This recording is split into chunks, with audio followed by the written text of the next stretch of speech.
ہم نے اپنی زندگی میں ایک واقعہ دیکھا، اللہ اکبر، آج بھی سوچتے ہیں تو کانپتے ہیں کہ امریکہ سے ایک پڑھا لکھا جوڑا حج کرنے کی نیت سے چلا، اور جو وی آئی پی حج کا مرض ہے، وہ وی آئی پی حج ان کے ذہنوں میں بھی تھا کہ وی آئی پی حج کرنا ہے۔ ان کو اپنے پیسے پر بڑا ناز تھا، چنانچہ چلے اور آ بھی گئے۔ اس گروپ میں تھے جس گروپ میں ہمیں حج کرنا تھا۔ ہم نے دیکھا کہ ان کی طبیعتیں ایسی تھیں کہ ہر چیز پر اعتراض کرتے تھے، یہ چیز اچھی نہیں۔ دونوں میاں بیوی جو چیز دیکھتے اس پر تنقید کرنے بیٹھ جاتے۔ لگتا ایسے تھا کہ جیسے معاذ اللہ کوئی اللہ پر احسان چڑھانے آ گئے ہوں۔ اب ہوا ایسا کہ جیسے ہی ذی الحجہ کے ایام شروع ہوئے، 5-6 ذی الحجہ کا واقعہ ہوگا کہ اس کے خاوند کی طبیعت ذرا خراب ہو گئی، ہسپتال پہنچا دیا گیا۔ انہوں نے بتایا کہ اس کو ہارٹ اٹیک ہے، دل کا دورہ پڑا ہے۔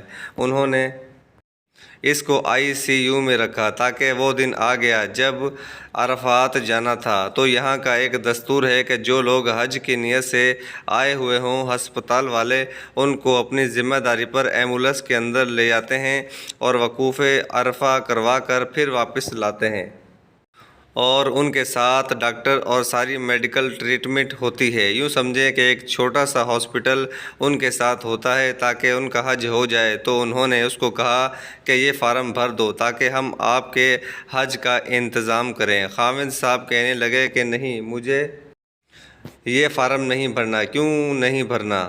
تو اس نے کہا کہ میں چلا تھا وہاں سے حج کرنے، خدا کا گھر دیکھنے، پھر اللہ نے مجھے ہارٹ اٹیک کیوں دیا؟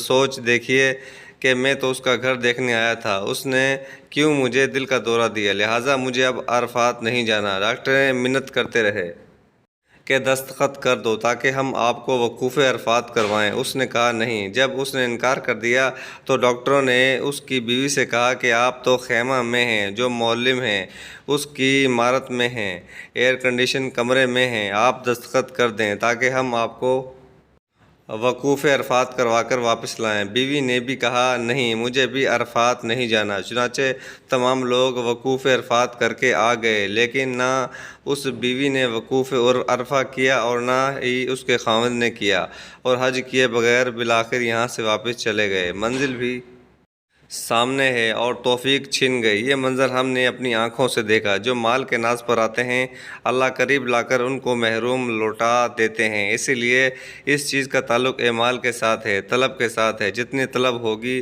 اتنا اللہ راستہ کھولیں گے، ایک دفعہ نہیں بار بار راستہ کھولیں گے۔ آپ اچھی طرح عمرہ کریں، اچھی طرح سے یہاں وقت گزاریں، اللہ آپ کے لیے بار بار راستہ کھول دیں گے۔